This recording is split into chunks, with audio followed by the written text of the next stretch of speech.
সারা বছরের কেউ তাহাজ্জুদ করলো, ওই তাহাজ্জুদের তুলনায় এই 10 রাতের তাহাজ্জুদের দাম আল্লাহর কাছে বেশি হবে। কেউ সারা বছর রাত্রে কোরআনে কারীমের তেলাওয়াত করলো, ওই সারা বছর কোরআনে কারীমের তেলাওয়াতের তুলনায় এই 10 রাতের কোরআনে কারীমের তেলাওয়াতের দাম আল্লাহর কাছে বেশি হবে। কেউ সারা বছর রাত্রেবেলা দান সদকা করছে, তার ওই রাতের দানের তুলনায় এই 10 দিনের রাতের দানের সওয়াব আল্লাহর কাছে বেশি হবে। আর সাহাবী তো কোরআনের তেলাওয়াত করতেছেন রাত্রে ঘরে বসে বসে, হঠাৎ করে দেখতেছেন এক আলো এসে আসমান থেকে তার ঘরের মধ্যে ঢুকে গেছে। নামাজে কোরআন তেলাওয়াত করতেছেন, ওই আলো দেখা তার ঘোড়া ভয়ে ছোটাছুটি করতেছে। রাসূলকে গিয়া বলতেছেন, ইয়া রাসূলুল্লাহ, আমি তো এমন হালাত হয়েছে, নামাজে কোরআনের তেলাওয়াত করতেছিলাম, মনে হচ্ছিল যে আসমান থেকে একটা আলো আমার ঘরে ঢুকে গেছে, আমার ঘোড়াটাও ভয়ে ছোটাছুটি করতেছিল। রাসূল বলেন, ওই যে তুমি কোরআনের তেলাওয়াত করতেছিলা, এই তেলাওয়াত শোনার জন্য আসমানের ফেরেশতাদের ভিড় তোমার ঘরের মধ্যে হয়ে গেছে। তাহলে আমরা তো কোরআন তেলাওয়াত করিই না, সারা বছরে একটা লাইন আমরা পড়ি না, ঠিক কিনা জোরে কর?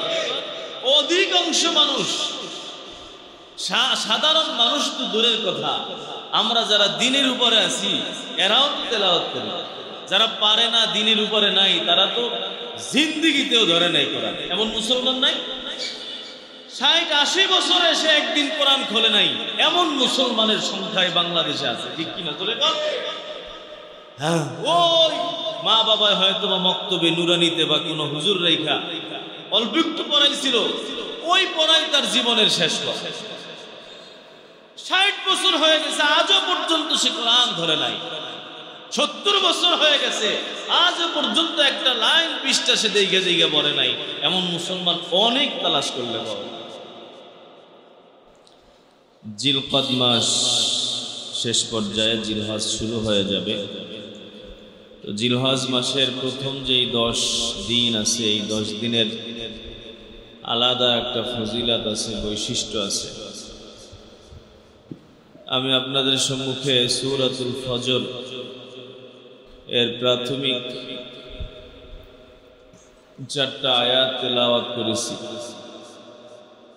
এই আয়াতে পাকের মধ্যে আল্লাহ রাব্বুল আলামিন বলেন, ওয়াল ফজর, ফজরের কসম, ওয়া লায়ালিন আশর, এবং 10 রাতের কসম, 10টা রাত্রের কসম, 10 রাত, ওয়াশ-শাফঈ ওয়াল ওয়াতর, জোর এবং বেজোরের কসম, ওয়াল লাইলি ইযা ইয়াসর, রাতের কসম যখন রাত শেষ হয়ে যায়। এখানে রাইসুল মুফাসসিরিন আব্দুল্লাহ ইবনে আব্বাস রাদিয়াল্লাহু তাআলা আনহু সহকারে অধিকাংশ মুফাসসিরিনদের কথা হলো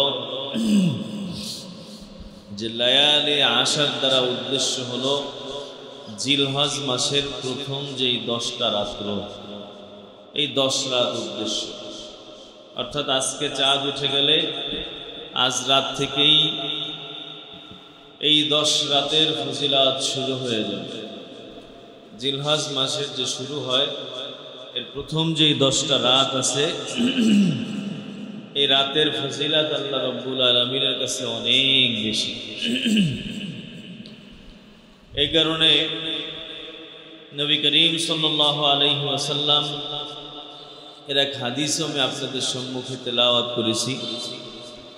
যেই হাদিসে পাকের মধ্যে নবী করিম সাল্লাল্লাহু আলাইহি ওয়াসাল্লাম বলেন, মা মিন আইয়ামিন আল আমালুস সালিহু ফীহিন্না আহাব্বু ইলাল্লাহি মিন হাযিহিল আইয়ামিল আশর।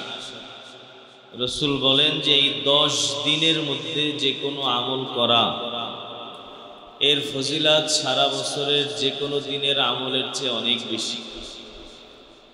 অর্থাৎ এই যে জিলহজের প্রথম 10, এর মধ্যে যে কোনো আমল, আল আমালুস সালিহ, যে কোনো আমল, অর্থাৎ এই 10 দিনের নামাজ সারা বছরের অন্যান্য দিনের নামাজের তুলনায় বেশি সওয়াব রাখে। এই 10 দিনের মধ্যে কোরআনে কারীমের তেলাওয়াত সারা বছরের যে কোনো দিনের কোরআনে কারীমের তেলাওয়াতের চেয়ে বেশি ফজিলত রাখে। জিলহজ মাসের প্রথম 10 দিনের যে কোনো দান সাদাকা, সারা বছরের যে কোনো দান সাদাকা থেকে বেশি ফজিলত রাখেন। রাসূলের হাদিসের ইবারত থেকে এটাই বুঝে আসে, মা মিন আইয়ামিন আল আমালু সালিহু ফিহিন্না হাব্বু ইলাল্লাহি মিন হাদিহিল আইয়ামিল আশর। এমন কোনো দিন নাই যেই দিনের মধ্যে নেকের কাজ করা, ভালো কাজ করা, আমলে সালেহ করা এই 10 দিনের সমান হতে পারে।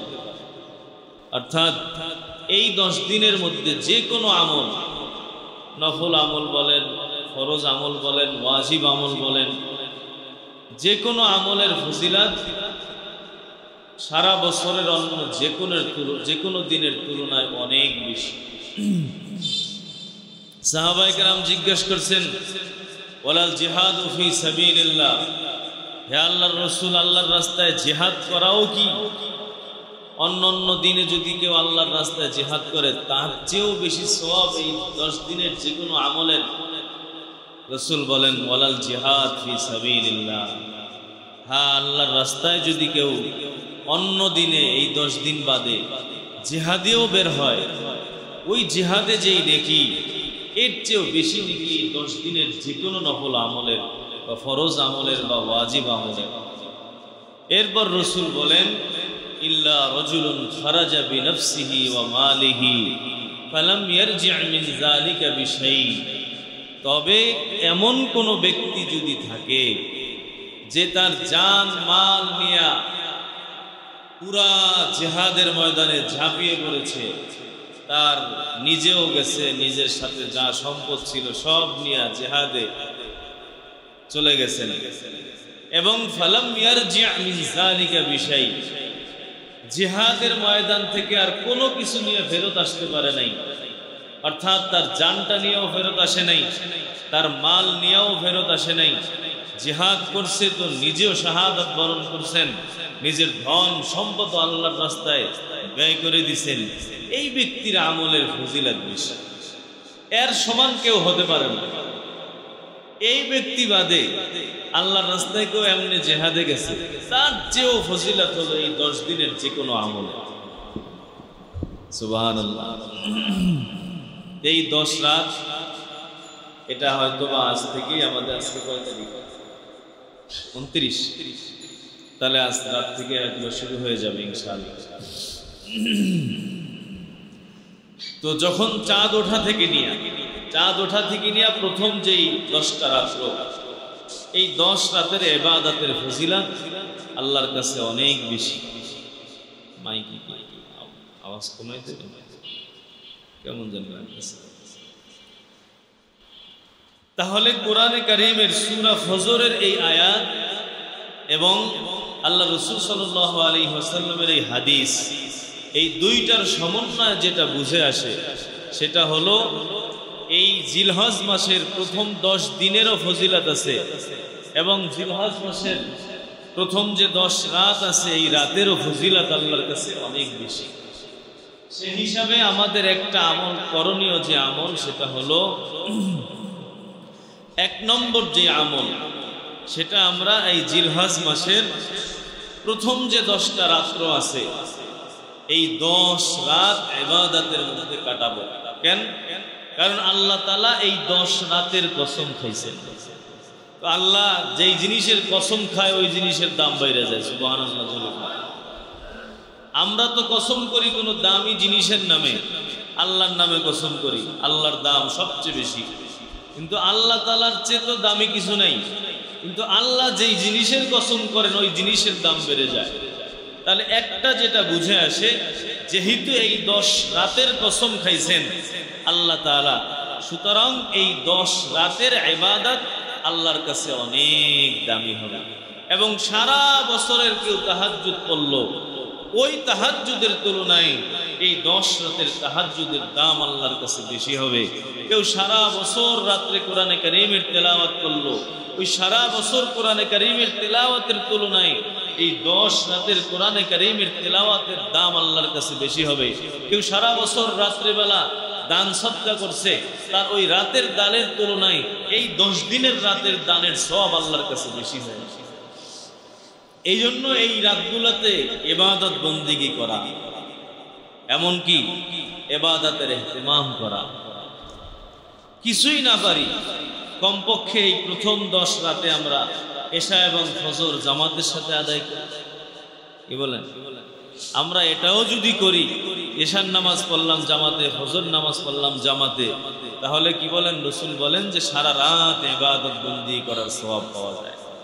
তাহলে কমপক্ষে আমরা এশার নামাজের গুরুত্ব দেই জামাতের সাথে, ফজরের নামাজের জামাতের গুরুত্ব দেই, এবং এশার নামাজের পরে আমরা তো অনেক সময় 2 রাকাত 4 রাকাত নফল নামাজ পড়ি, যে সেক্ষেত্রে আগে একটু মসজিদে চলে আসলাম, আগে এসে এশারের আগে 4 রাকাত নফল পড়লাম, এশার পরে আবার 2 রাকাত নফল পড়লাম, সুন্নাত পড়লাম, তারপরে আমরা বেতের নামাজ পড়লাম, বেতের পরে আবার কিতাবে লেখা আছে বসে বসে 2 রাকাত নফল পড়ার কথা আছে, এই নামাজটাও বললাম।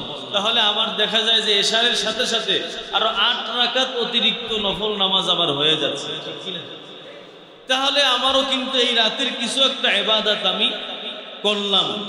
এর সাথে সাথে আমি বাসায় যখন গেলাম অথবা মাগরিবের পরে বা এশার পরে মসজিদে আর একটু আগে আসলে আমি একটু কোরআনে কারীমের তেলাওয়াত করলাম, 2 পৃষ্ঠা 1 পৃষ্ঠা 4 পৃষ্ঠা 10 পৃষ্ঠা যে যতটুকু পারি, 1 পৃষ্ঠাই পড়ি না, একটা লাইনেই পড়ি না। কি বলেন? যেই মানুষ সারা বছর কোরআন তেলাওয়াত করে না, তার তুলনায় যেই মানুষটা একটা আয়াত তেলাওয়াত করে তার ফজিলত বেশি না। আর সাহাবী তো কোরআনের তেলাওয়াত করতেছেন রাত্রে ঘরে বসে বসে, হঠাৎ করে দেখতেছেন এক আলো এসে আসমান থেকে তার ঘরের মধ্যে ঢুকে গেছে। নামাজে কোরআন তেলাওয়াত করতেছেন, ওই আলো দেখা তার ঘোড়া ভয়ে ছোটাছুটি করতেছে। রাসূলকে গিয়া বলতেছেন, ইয়া রাসূলুল্লাহ, আমি তো এমন হালাত হয়েছে, নামাজে কোরআনের তেলাওয়াত করতেছিলাম, মনে হচ্ছিল যে আসমান থেকে একটা আলো আমার ঘরে ঢুকে গেছে, আমার ঘোড়াটাও ভয়ে ছোটাছুটি করতেছিল। রাসূল বলেন, ওই যে তুমি কোরআনের তেলাওয়াত করতেছিলা, এই তেলাওয়াত শোনার জন্য আসমানের ফেরেশতাদের ভিড় তোমার ঘরের মধ্যে হয়ে গেছে। তাহলে আমরা তো কোরআন তেলাওয়াত করিই না, সারা বছরে একটা লাইন আমরা পড়ি না, ঠিক কিনা? জোরে কর। অধিকাংশ মানুষ, সাধারণ মানুষ তো দূরের কথা, আমরা যারা দিনের উপরে আছি এরাও তো তেলাওয়াত করে, যারা পারে না দিনের উপরে নাই তারা তো জিন্দিগিতেও ধরে নাই কোরআন। এমন মুসলমান নাই 60-80 বছরে এসে একদিন কোরআন খোলে নাই, এমন মুসলমানের সংখ্যায় বাংলাদেশে আছে, ঠিক কিনা? তোলে হ্যাঁ, ওই মা বাবা হয়তো বা মক্তবে নুরানিতে বা কোনো হুজুর রেখা অল্প একটু পড়াইছিল, ওই পড়াই তার জীবনের শেষ কথা। 60 বছর হয়ে গেছে, আজও পর্যন্ত সে কোরআন ধরে নাই। 70 বছর হয়ে গেছে, আজও পর্যন্ত একটা লাইন পৃষ্ঠা সে দেখে দেখে পড়ে নাই। এমন মুসলমান অনেক তালাশ করলে পাওয়া যায়।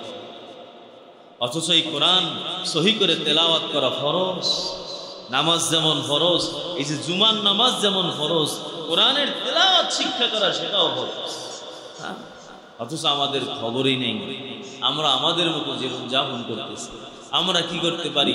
এই রাতে একটু বেশি কোরআন তেলাওয়াত করতে পারি, দিনের বেলায় করি না, তাতেও সওয়াব বেশি, এবং বেশি করে দুরূদ তাসবিহ তাহলিল এগুলো পাঠ করা যায়। রাসূল সাল্লাল্লাহু আলাইহি ওয়াসাল্লাম সাহাবায়ে কেরামদেরকে বললেন, এই তোমাদের মধ্যে কে আছো এই যে উহুদ পাহাড়, মদিনার সবচেয়ে বড় পাহাড়, এটার সমপরিমাণ কেউ আমল করবা? আসো কেউ? সাহাবায়ে কেরাম বলেন, ইয়া রাসূলুল্লাহ, আমাদের তো কারোই ক্ষমতা নেই, এত বড় পাহাড় সমান আমল আমরা কেমনে করব? তখন রাসূল সাহাবায়ে কেরামকে বললেন, অসম্ভব না, অবশ্যই তোমরা পারবা। সাহাবায়ে কেরাম আশ্চর্য হয়ে গেলেন। রাসূল তখন তাদেরকে বললেন যে দেখো, একবার সুবহানাল্লাহ বলা এই উহুদ পাহাড়ের চেয়ে বেশি নেই, একবার আলহামদুলিল্লাহ বলা এই উহুদ পাহাড়ের চেয়ে বেশি নাকি, একবার আল্লাহু আকবার বলা উহুদ পাহাড়ের চেয়ে বেশি নাকি, একবার লা ইলাহা ইল্লাল্লাহ বলা উহুদ পাহাড়ের চেয়ে বেশি নাকি। এমনকি রাসূল তো বলছেন, সুবহানাল্লাহ ওয়াল হামদুলিল্লাহ তামলান মা বাইনাস সামাওয়াতি ওয়াল আরদ, কেউ একবার সুবহানাল্লাহ বলল, একবার আলহামদুলিল্লাহ বলল, শুধু এই দুইটা বলছে, এই দুইটার নেকি কত? আসমান জমিনের মাঝে যত খালি জায়গা আছে সব আল্লাহ নেকি দ্বারা ভরে দেয়। আল্লাহর কাছে কোনো অভাব নেই। আল্লাহ শুধু বান্দাকে দিতেই চায়, দিতেই চায়, দিতেই চায়। এই জন্য এই 10 দিনের মধ্যে আমরা জিকিরের ইহতিমাম করতে পারি। এই 10 দিনে যে কোনো জিকির করি, সুবহানাল্লাহ, আলহামদুলিল্লাহ, আল্লাহু আকবার, লা ইলাহা ইল্লাল্লাহ, এগুলো সবচেয়ে দামি কালিমা। দুরূদ শরীফ পড়তে পারি, এর ফজিলত তো অনেক বেশি, অনেক বেশি। এই জন্য একটা আমল হলো এই 10 দিনের রাতের ইবাদত। যেহেতু আল্লাহ তাআলা ওয়ালায়ালিন আশ, রাতের কসম খাইছেন, এই 10 দিনের রাতে ইবাদতে একটু গুরুত্ব দেওয়া হয়। মাগরিবের নামাজটা জামাতে পড়লাম, এশার নামাজটা জামাতে পড়লাম, ফজরটা জামাতে পড়লাম, বাকি অন্য ওয়াক্তগুলোও যদি পারি সেগুলোও জামাতের গুরুত্ব আমরা দেই। কত মানুষ নামাজ চলে আমরা জামাতে আসি না, নামাজও পড়ি না, অথচ নামাজ না পড়লে মুসলমানই থাকে না। রাসূল কি বলছেন? মান তারাকাস সালাত ফাকাদ কাফার। যেই বান্দা নামাজ ছেড়ে দেয়, যেই বান্দা বান্দি নামাজ আদায় করে না, রাসূল বলেন ওই ব্যক্তি কুফরি করলো। এর মানে কি কয়? কাফেরের মাঝে আর ওই ব্যক্তির মাঝে কোনো পার্থক্য নাই। হিন্দু নামাজ পড়ে না, তুমি মুসলমান, তুমিও নামাজ পড়ো না, তোমার মধ্যে হিন্দুর মধ্যে কোনো পার্থক্য নাই। ঠিক কি না জোরে কোন? একই হয়ে গেল, একই হয়ে গেল। এই জন্য নামাজের গুরুত্ব দেওয়া, সবচেয়ে বেশি গুরুত্ব নামাজের। আউয়ালু মা ইউহাসাবু বিহিল আবদ ইয়াউমাল কিয়ামাতিস সালাহ। কিয়ামতের ময়দানে সবার আগে নামাজের হিসাব। অথচ এই নামাজের মধ্যে আমাদের সবচেয়ে বেশি গাফলত। আল্লাহ আমাদের সকলকে নামাজের ইহতিমাম করার তৌফিক নসিব করেন। তাহলে আমরা এই 10 দিনের রাতের ইবাদত জিকির করতে পারি, দুরূদ শরীফ পড়তে পারি, যে কোনো নফল নামাজ পড়তে পারি, বা কাজা নামাজ আছে সেগুলো আমরা আদায় করতে পারি। এরপরে আমরা জামাতের ব্যাপারে গুরুত্ব দিলাম। মা বোন যারা, মহিলারা যারা বাসায় থাকে, তারা একটু আউয়ালে ওয়াক্তে নামাজ পড়ার গুরুত্ব দিল। অর্থাৎ আগে নামাজে দেরি করতে, এখন আজান দেওয়ার সাথে সাথে নামাজে দাঁড়ায় গেল, একটু তাসবিহ তাহলিল বেশি করলো, কোরআনে কারীমের তেলাওয়াত বেশি করলো। তাহলে 1 নম্বর যেই ফজিলাত এই 10 দিনের পাওয়া যায় জিলহজ মাসের প্রথম 10 দিনের, সেটা হলো রাতের যে কোনো ইবাদত অন্য সারা বছরের যে কোনো ইবাদতের তুলনায় বেশি সওয়াব। এরপর দ্বিতীয় আমল হলো এই 10 দিনের প্রথম যে 10 দিন, ঈদের দিন বাদে 9টা দিন থাকে, এই 9 দিনে রোজার ইহতিমাম। অর্থাৎ 1 তারিখ থেকে নিয়ে একেবারে 9 তারিখ পর্যন্ত ধারাবাহিক রোজাগুলো রাখা, 9টা রোজা। আল্লাহ রাসূল সাল্লাল্লাহু আলাইহি ওয়াসাল্লাম আম্মি জান আয়েশা সিদ্দিকা থেকে হাদিস বর্ণিত, রাসূল বলেন, উনি বলেন যে আল্লাহর রাসূল এই জিলহজ মাসের প্রথম 10 দিনের যে রোজা, এই আশারায়ে জিলহিজ্জা, এই রোজা আল্লাহর রাসূল কোনোদিন ছাড়তেন না। এবং প্রতি মাসের 13, 14, 15 আপনার বেজর আইয়ামে বীজের যে রোজাগুলো, এই রোজাগুলো আল্লাহ রাসূল কোনোদিন ছাড়তেন না। এবং আশুরার রোজা আল্লাহ রাসূল কোনোদিন ছাড়তেন না। এবং ফজরের আগে 2 রাকাত সুন্নাত আল্লাহর নবী কোনোদিন ছাড়তেন না। রাসূল আম্মি জান থেকে বর্ণিত যে এই 4টা আমল আল্লাহর নবী জিন্দেগিতে কখনোই ছাড়েন নাই। এর মধ্যে একটা হলো এই জিলহজের প্রথম যে 10 দিন, আশারায়ে জিলহজ্জার যে 9টা রোজা। কারণ ঈদের দিন তো আর রোজা রাখা যায় না, আছে? ঈদের দিন তো রোজা রাখা যায় না। তাহলে ধারাবাহিক এই 9টা রোজা আল্লাহর নবী সারা বছর, সারা জিন্দেগি রাখছেন, কখনোই ছাড়েন নাই। এবং 13, 14, 15 আরবি মাসের আইয়ামে বীজের রোজা, এটাও কখনো ছাড়েন নাই। ফজরের আগের 2 রাকাত সুন্নাত আল্লাহর নবী কখনো ছাড়েন নাই। এবং আশুরার যে রোজাটা, এটাও আল্লাহর নবী কখনোই ছাড়েন নাই। তাহলে এর দ্বারা বুঝে আসে যে আমরা যারা নফলের নিয়তে এই প্রথম 9টা রোজা আমরা রাখব। এরপরে 3 নম্বর আমল হলো, বিশেষ করে যদি 9টা রোজা রাখতে নাও পারি, তারপরেও আমরা আরাফার যে রোজাটা আছে, 9 তারিখের যে রোজা, সিয়ামু ইয়াউমি আশুরা, আল্লাহ রাসূল বলেন সিয়ামু ইয়াউমি আশুরা তাসিবু আলাল্লাহি আন ইউকাফিরা সানাতাল্লাতী ক্বাবলা ওয়াস সানাতাল্লাতী বা'দা। আল্লাহর নবী বলেন আমার প্রবল ধারণা, প্রবল ইচ্ছা, আহতাসিবু আলাল্লাহ, আল্লাহর প্রতি আমার আবেগ, আমি আল্লাহর উপর ভরসা করে বলতে পারি কেউ যদি আরাফার দিনের রোজা রাখো এর সওয়াব কি পরিমাণ, কয় পিছনের 1 বছর গুনাহ মাফ, সামনের 1 বছর গুনাহ মাফ। সিয়ামু ইয়াউমি আশুরা আহতাসিবু আলাল্লাহ আন ইউকাফিরা সানাতাল্লাতী ক্বাবলা ওয়াস সানাতাল্লাতী বা'দা। আল্লাহর নবী বলেন এ দুনিয়ার মুসলমান, আশুরার দিনের রোজার ফজিলত কত? কয় যেই বান্দা বান্দি আশুরার রোজা রাখবা এর ফজিলত এত, কয় এর বিনিময় আল্লাহ পিছনের 1 বছর গুনাহ মাফ করে দিবেন, সামনের 1 বছরের গুনাহ মাফ করবেন। তবে এটা কোন গুনাহ? কয় কবিরা গুনাহ নয়। কোরআন হাদিসের মধ্যে যত জায়গার মধ্যে তওবা ছাড়া গুনাহ মাফ করার কথা আল্লাহ বলছেন বা আল্লাহর নবী বলছেন রে বাবা, সব জায়গার মধ্যে ওই গুনাহ মাফ করা দ্বারা উদ্দেশ্য হলো সগীরা গুনাহ মাফ করা, কারণ কবিরা গুনাহ তওবা ছাড়া কোনোদিন মাফ হয় না। কবিরা গুনাহ মাফ করার জন্য তওবা শর্ত। কেউ কবিরা গুনাহ করলো, ওই বান্দা যদি আল্লাহর কাছে হাত না জাগায়, আল্লাহর কাছে মাফ না চায়, আল্লাহর কাছে না বলে, আল্লাহ তাআলা ওই বান্দা বান্দির গুনাহ জীবনেও মাফ করবেন না। আর সগীরা গুনাহ যেগুলো, এগুলো বিভিন্ন আমলের মাধ্যমে, বিভিন্ন কাজকর্মের মাধ্যমে আল্লাহ তাআলা এমনিই মাফ করে দেয়। হে বাবাজিরা, সগীরা গুনাহ তো অভাব নাই। আমরা যদি জিজ্ঞেস করি একটা সগীরা গুনাহ দেখান, কেউ দেখাইতে পারবেন না। যেটাই সামনে আসবে দেখবেন সব কবিরা গুনাহ। এজন্য আব্দুল্লাহ ইবনে আব্বাস রাদিয়াল্লাহু তাআলা আনহু বলেন কবিরা গুনার সংখ্যা হলো 700 পরিমাণ। দুনিয়ায় যত কবিরা গুনাহ পাওয়া যায় তার সংখ্যা হলো 700। যদি একটা মুসলমান জান্নাতে যাইতে চাও, তোমাকে 700 কবিরা গুনাহ থেকে বাইচা অথবা তওবা কইরা গুনাহ মাফ করাইয়া তারপরে আল্লাহর জান্নাতে তোমাকে যাইতে হবে। 699টা গুনাহ যদি তুমি এর থেকে বাইচা থাকো আর একটা গুনাহ যদি তুমি করো, ওই একটা গুনাহই তোমাকে জাহান্নামে নিয়ে ছাড়বে রে বাবা। হাকিমুল উম্মত মুজাদ্দিদুল মিল্লাত শাহ আশরাফ আলী থানভী নওয়ারাল্লাহ বলেন, হে দুনিয়ার মানুষ, কবিরা গুনাহ এমন, এই একটা কবিরা গুনাহ জাহান্নামে নেওয়ার জন্য যথেষ্ট। তবে যদি আল্লাহ তাআলা চান কোন বান্দাকে যদি আল্লাহ বিশেষ রহমত করেন সেটা ভিন্ন কথা, কিন্তু একটা কবিরা গুনাহ যদি থাকে, ওই কবিরা গুনাহটা নিয়ে বাবা জান্নাতে ঢুকতে পারবা না। তোমার ওই কবিরা গুনাহটার জন্য জান্নাতের দরজা বন্ধ হয়ে যাবে, কারণ কোন জান্নাতের মধ্যে কবিরা গুনাহওয়ালা মানুষ জান্নাতে যাবে না। তাহলে কি করবে? কয় নেকিও আছে গুনাহও আছে। আল্লাহ বলবেন, ও ফেরেশতার দল, আমার এই বান্দার কবিরা গুনাহটাকে ধুইয়া মুইসা মাফ করে তারপর পবিত্র বানায়া বান্দাকে জান্নাতে ঢুকাও। হে বাবাজিরা, ওই আখেরাতে কবিরা গুনাহটা ধোয়া মোছা কেমনে করবে জানেন? জাহান্নামের আগুনে ফালাইয়া কবিরা গুনাহটা ধুইবে আল্লাহ।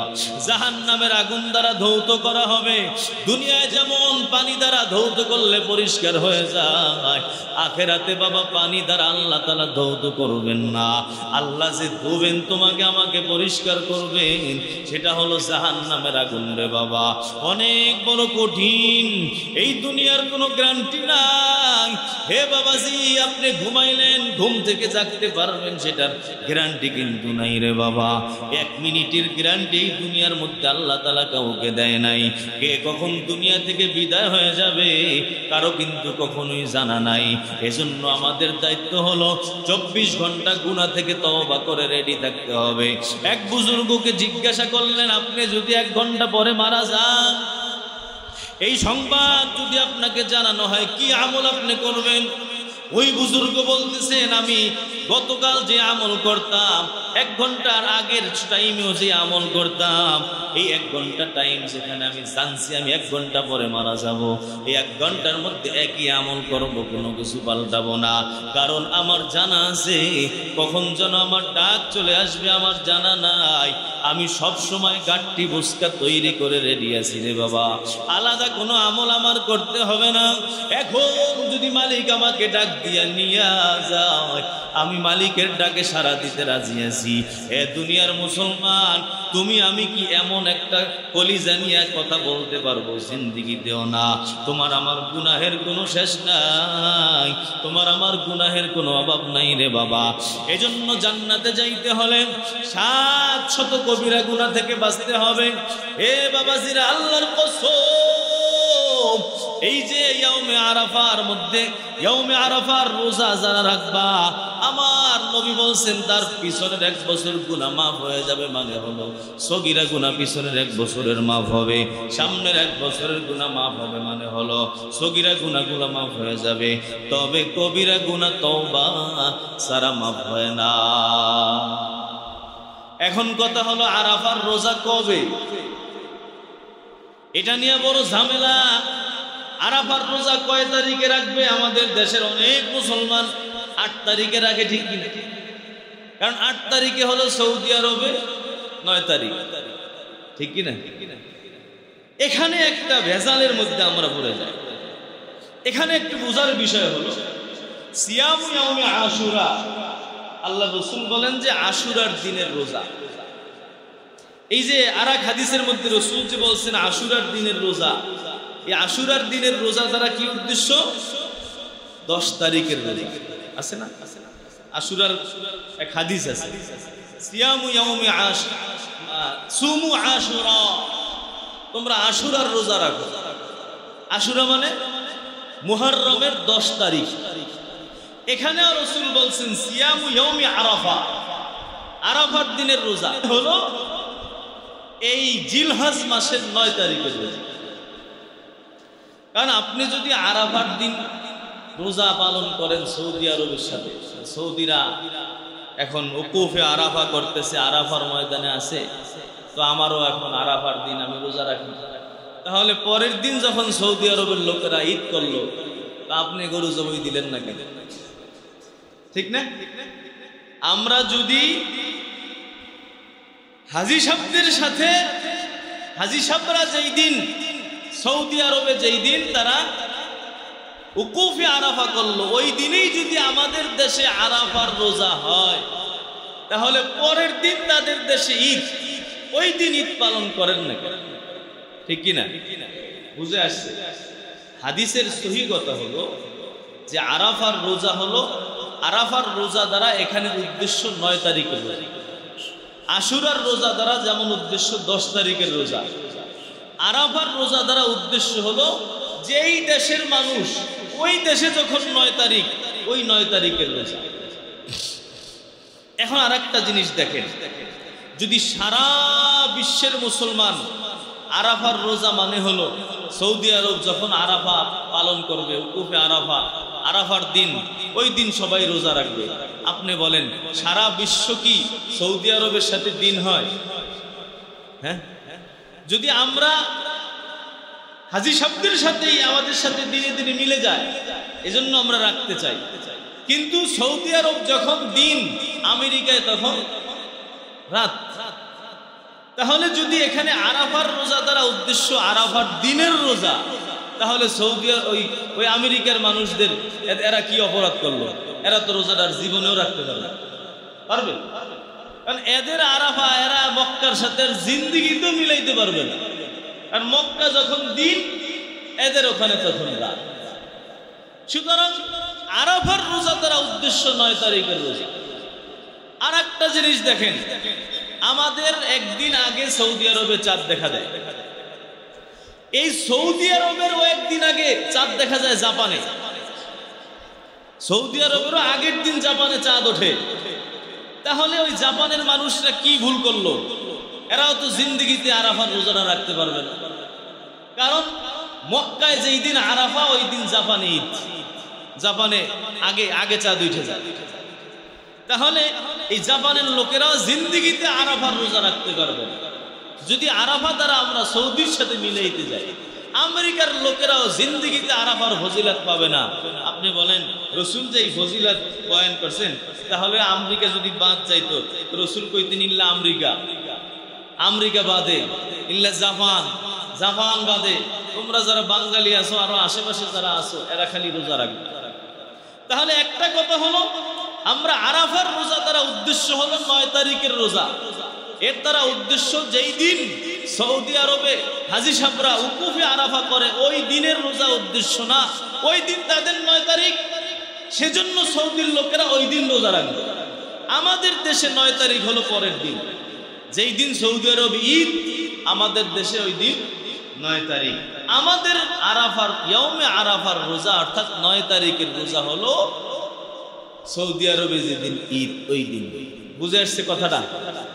এরপর আরেকটা দলিলে আসে, রাসূল হাদিসে বলছেন আরাফার দিন ফজর থেকে নিয়া ঈদের 3য় দিন আসর পর্যন্ত তাকবীরে তাশরিক করতে হয়।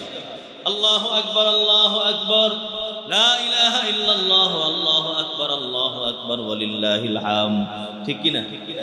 এইটা পড়ার নিয়ম হলো, রাসূল বলেন ইয়াউমে আরাফা, আরাফার দিন ফজর থেকে।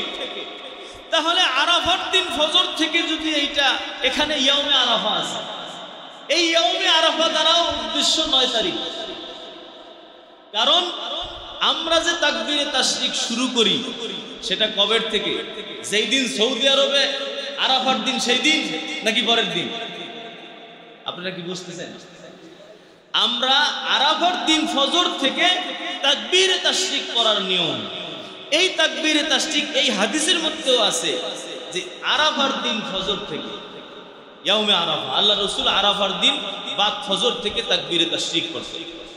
তাহলে এখানে ইয়াউমে আরাফা দ্বারা উদ্দেশ্য 9 তারিখ। কারণ যদি এখানে আমরা ইয়াউমে আরাফা দ্বারা উদ্দেশ্য ওই যে রোজার মতো বুঝি, তাহলে কি করা দরকার ছিল? যেই দিন হাজী সাহেবারা উকুফে আরাফা করে ওই দিন, তাহলে আমাদের 8 তারিখ থেকে তাকবীরে তাশরিক করা দরকার ছিল। আমরা কি 8 তারিখ থেকে করি না? তাহলে তাকবীরে তাশরিক যেমন 9 তারিখ ফজর থেকে শুরু হয়, ওই হাদিসের মধ্যেও লেখা আছে ইয়াউমে আরাফা। তাহলে আমাদের দেশে ইয়াউমে আরাফা হয় 9 তারিখ, এই হাদিসের মধ্যে আছে ইয়াউমে আরাফা, ইয়াউমে আরাফা। এই হাদিস দ্বারা উদ্দেশ্য 9 তারিখ। তাহলে আমরা যেটা বুঝলাম যে হাজী সাহেবেরা যখন তারা উকুফে আরাফা করে ওই দিন তাদের ইয়াউমে আরাফা, কারণ তাদের 9 তারিখ, আর আমাদের ইয়াউমে আরাফা হলো আমাদের 9 তারিখ। ঠিক কি না? কারণ আমরা যদি হাজী সাহেবদের সাথে ইয়াউমে আরাফা পালন করি, তাহলে পরের দিন হাজী সাহেবরা কোরবানি দিছে, ঈদ করছে, তাহলে আপনি আমি কেন পরের দিন কোরবানি করি না, ঈদ করি না? ঠিক কিনা জোরে বলেন। এরপর যদি তাদের সাথে আমাদের ইয়াউমে আরাফা পালন করতে হয়, তাহলে তাদের সাথে তারা যখন ফজর পড়লো, তারা যখন রোজা রাখলো, তাদের সাথে মিলে কেন আমরা রোজা রাখতে পারলাম না? বুঝেন নাই? এই বহুত ঝামেলা। তাহলে যেটা বুঝে আসে যে সিয়ামু ইয়াউমি আরাফা, ইয়াউমে আরাফা মানে আরাফার দিন। এই আরাফার দিন দ্বারা 9 তারিখ উদ্দেশ্য।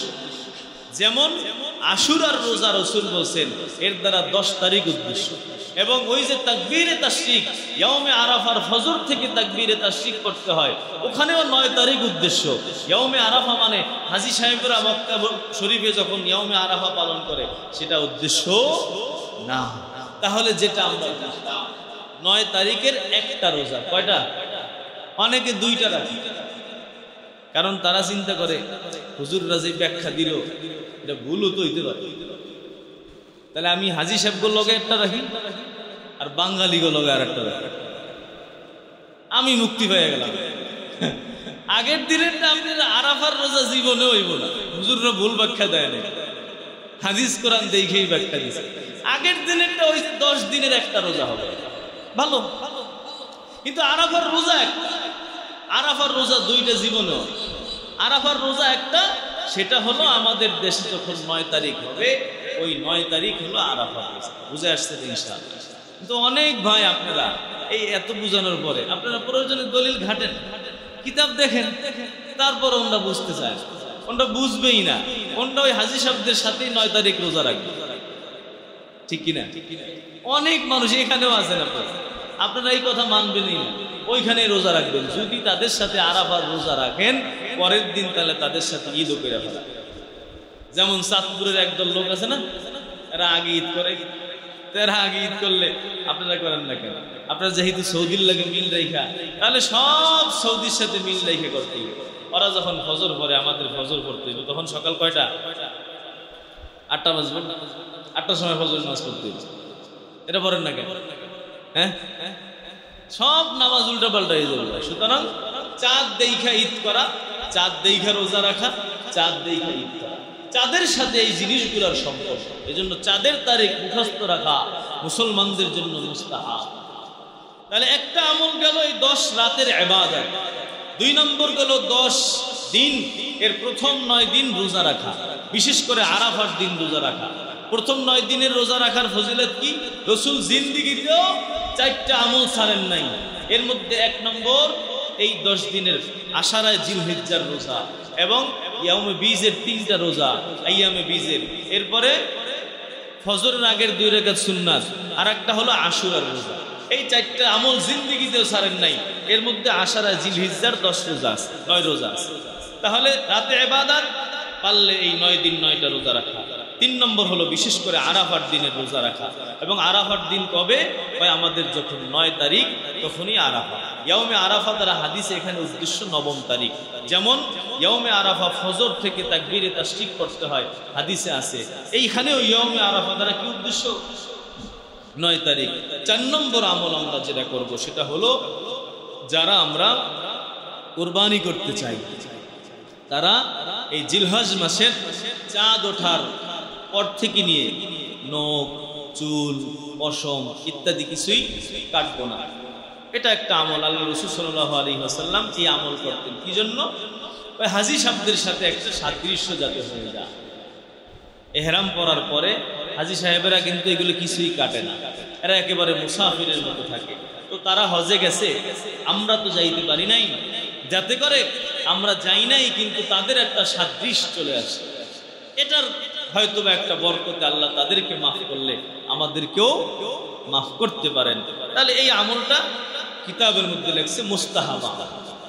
অর্থাৎ কেউ যদি আপনি কাটার প্রয়োজন মনে হয় যে চুল কাটার দরকার, কাটা না যায় যেমন, বরং এই আমলটা করা মুস্তাহাব। অর্থাৎ এই 10 দিনে না কাটা, এর আগেই শেষ করে ফেলা।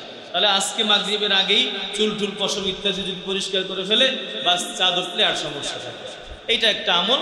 এবং আর একটা আমল হলো 9 তারিখ ফজর থেকে নিয়ে 13 তারিখ আসর পর্যন্ত মোট 23 ওয়াক্ত মনে হয় নামাজ। এই প্রত্যেক নামাজের পরে উচ্চ আওয়াজে তাকবীরে তাশরিক করা একবার, উচ্চ আওয়াজে।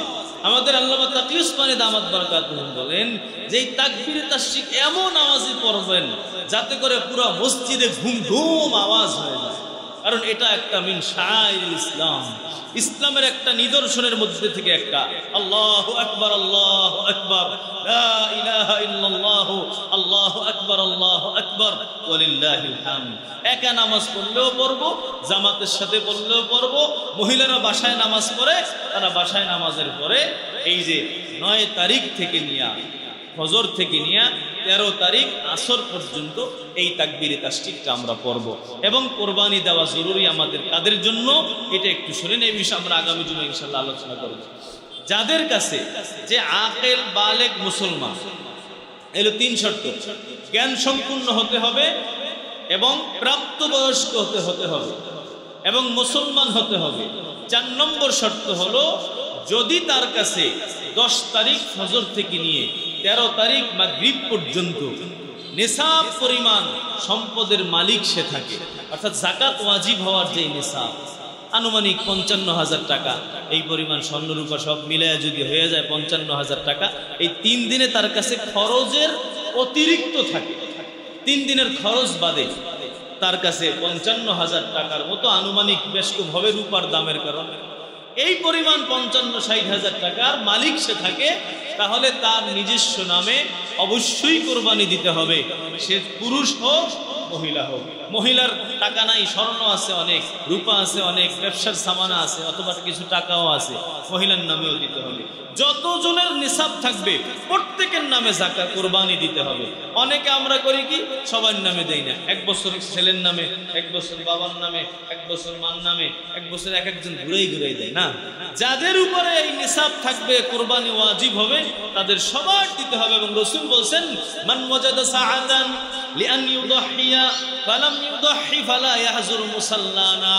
যদি কোনো বান্দা বান্দি এমন হয় যার উপর কুরবানি ওয়াজিব হয়ে গেল, কুরবানি দেওয়ার ক্ষমতা ওই বান্দা বান্দির আছে, সে যদি কুরবানি না দেয় আমাদের ঈদগাহে নামাজ আদায় করার জন্য যাতে না আসে। রাসূল বলেন, কুরবানি যদি না দাও ঈদের নামাজ পড়ার অধিকার তোমার নেই, যদি ওয়াজিব হয়ে থাকে। বাকি যার উপর ওয়াজিব না তার তো কোনো সমস্যা নেই।